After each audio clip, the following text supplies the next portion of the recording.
pedestrians. Great, thank you, Don.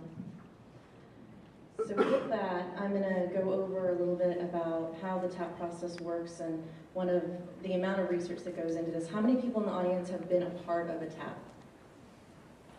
Great, that's fantastic. So as you all know, and you're probably familiar with, the due diligence piece and the preparation leading up to actually conducting the project and the actual workshop is quite extensive.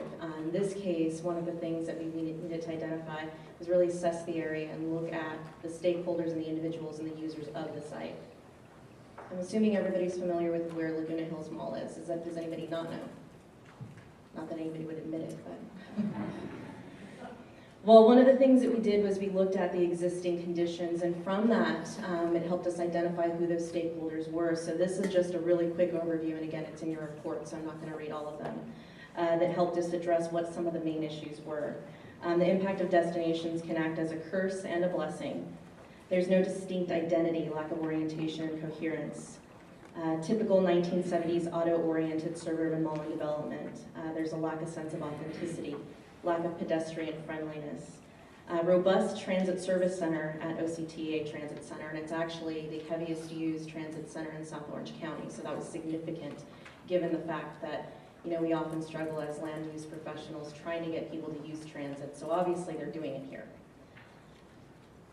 The sense of community, while present, is not expressed.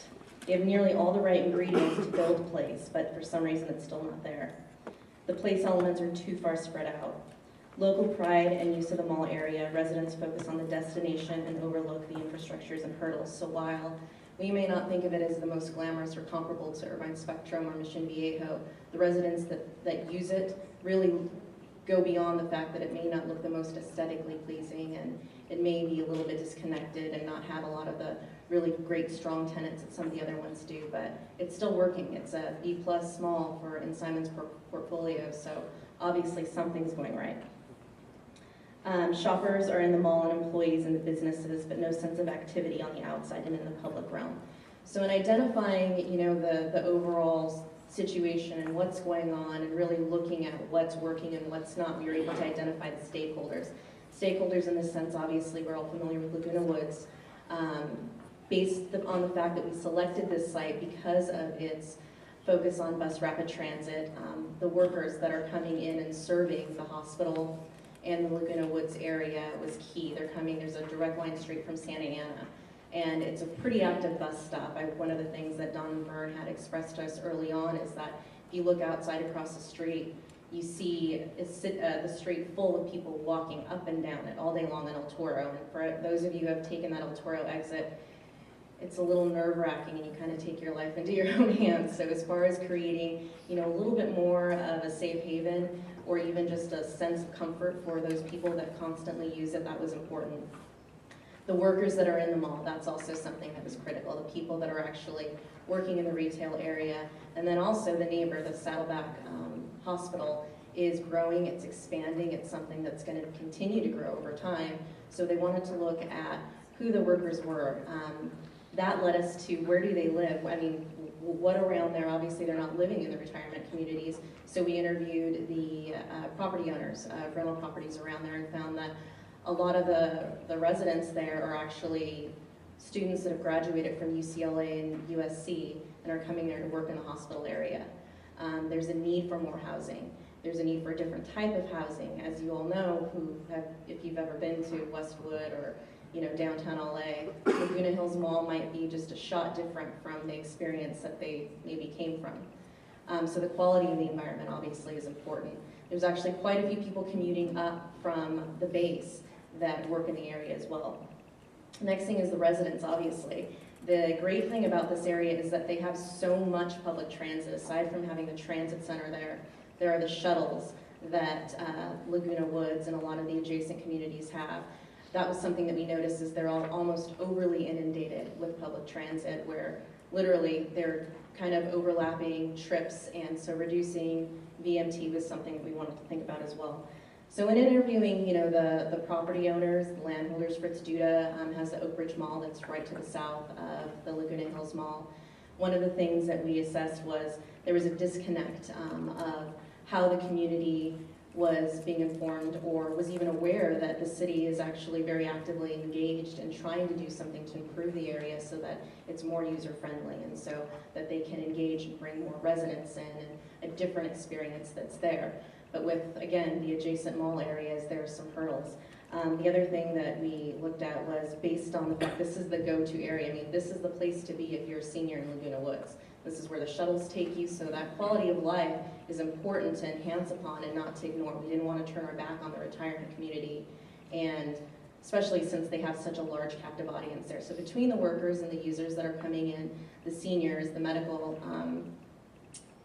professionals, there was a need there for some overlap, and we started to recognize that there's an overlap in what they're looking for from a health and quality of life standpoint, and also from just a common well-being. You know, this is located on the freeway in a place where it's in that first mile or so where people patronize a lot of the restaurants that are around there. BJ's, I think it's one of the highest performing BJ's restaurants that's there. So from food services and again just active life and retail needs during the day, that was something that we acknowledged. So what you'll hear as far as how everything evolves definitely takes that all into consideration. And with that, I will go ahead and introduce Elizabeth. Okay, so somewhat reiterating what Yolanda had mentioned in regards to the transit component. It is a transfer station here, quite utilized well, and what we were so focused on the marketplace and how that transit center was interacting, but what we kind of realized is the marketplace here is that sense of employment. I mean, the employment here is really an asset to Laguna Hills. And so when we took a look at that transit component and that workers are coming in, we recognized that the opportunity here for Laguna Hills is to introduce a residential base that people can work here and live here. Still utilizing the transit component, but that there is a need for that workforce housing within the general area of Laguna Hills Mall. So we felt like that was a finding we made, and we recommended that they pursue is some densification in the residential around the Laguna Hills Mall, and as well as taking a look at the medical. And is there a need to expand the medical services? They seem to be constrained and want to push themselves out, providing more services and office opportunities in that regard. So playing off both of those things, the transit's still very needed to provide those services and those trips coming in, but expanding the opportunity for residential as well as the office and medical office component. When we looked at the market viability, this became kind of a hard realization for the city and maybe for some of the council. But when you take a look at between Spectrum and Laguna Hills Mall, and shops in Mission Viejo, their tenant base has an overlap of the restrictions. So kind of limits who can go into that mall, as well as the surrounding retail that Dawn had mentioned, that there's a saturation already there of kind of that type A tenant space. So what does it become on a market level? What does it transform itself into? There's still a need for type B tenants. And there will be, as the project area kind of expands and looks into the opportunity of residential, looks into the opportunity of expanding its medical, you'll have a higher daytime population that can really drive this to a different tenant base than what the traditional mall that we look at. When we look at the land planning, one thing that Laguna Hills Mall has done is at least the specific plan, it identified a main street, a need for some connectivity. But when we stepped back and took a look at that connectivity, the one main street approach seemed to be a little unrealistic. It was a long distance between one end to the other. And so stepping back